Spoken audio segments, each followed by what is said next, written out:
আসসালামু আলাইকুম। গ্রামের প্রয়োজনীয় পেজে আপনাদেরকে স্বাগতম। আমরা আজ থেকে শুরু করছি হযরত আবু তালহা রাদিয়াল্লাহু এক সাহাবীর প্রেম, ত্যাগ ও ঈমানী জীবন। ইসলাম গ্রহণ ও প্রথম ঈমানের আলো। মদিনার আকাশ তখনও হিজরতের আলোয় উজ্জ্বল হয়নি, কিন্তু কিছু সময় ছিল যারা অন্ধকারের থেকেও আলোর সন্ধানে পাগল প্রায়।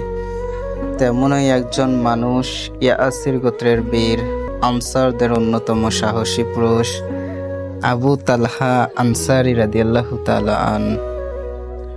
তার জীবনে এক বড় মোড় আসে যখন তিনি শুনলেন তার প্রিয় একজন নারী উম্মে সুলাইম রাদিয়াল্লাহু তাআলা আন ইসলাম গ্রহণ করেছেন। সে সময় উম্মে সুলাইম ছিলেন একা, স্বামী ইন্তেকাল করেছেন। সৌন্দর্য, বুদ্ধিমত্তা এবং চরিত্রে তিনি ছিলেন অনন্য। আবু তালহা তখনও মুসলমান হননি। তিনি তার প্রেম নিবেদন করলেন উম্মে সুলাইমকে, কিন্তু উম্মে সুলাইম দৃঢ়ভাবে বললেন, হে আবু তালহা, তুমি একজন মুশরিক, আমি কখনো একজন মুশরিককে বিয়ে করতে পারি না। কিন্তু যদি তুমি ইসলাম গ্রহণ করো তাহলে সেটিই হবে আমার জন্য মোহর। এই কথাটি আবু তালহার হৃদয়ে বাজল। কোনো স্বর্ণ বা রৌপ্য নয়, বরং একটি মহৎ জীবনবোধের আহ্বান। তিনি কিছুক্ষণ চুপ করে থাকলেন, পরে গেলেন রাসূলুল্লাহ সাল্লাল্লাহু আলাইহি ওয়াসাল্লামের কাছে, দীপ্ত কণ্ঠে কালেমা পড়লেন, আশহাদু আল্লা ইলাহা ইল্লাল্লাহু আশহাদু আন্না মুহাম্মাদান রাসূলুল্লাহ সাল্লাল্লাহু আলাইহি ওয়াসাল্লাম।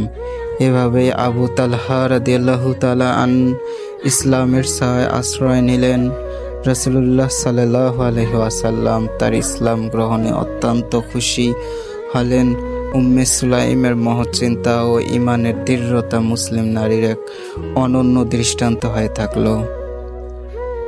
আর এই মহৎ মোহরের কথা রাসূলুল্লাহ সাল্লাল্লাহু আলাইহি ওয়াসাল্লাম বলেছিলেন, আমি কোনো নারীর এমন মোহর কখনো শুনিনি। এই ঘটনা শুধু একটি ভালোবাসার গল্প নয়, বরং একটি জীবনের মোড় ঘুরিয়ে দেয়া ঈমানি জাগরণের গল্প। এক সাহাবী যিনি শুধু উম্মে সুলাইমের ভালোবাসা অর্জন করেননি, বরং ইসলাম ও রাসূলুল্লাহ সাল্লাল্লাহু আলাইহি ওয়াসাল্লামকে ভালোবাসার অগ্নি পরীক্ষায় উত্তীর্ণ হয়েছেন। এই ছিল আমাদের আজকের প্রথম পর্বটি ভালো লাগলে আমাদেরকে কমেন্ট বক্সে জানিয়ে দেবেন, আর আমরা খুব শীঘ্রই দ্বিতীয় পর্ব নিয়ে আসতেছি। আসসালামু আলাইকুম।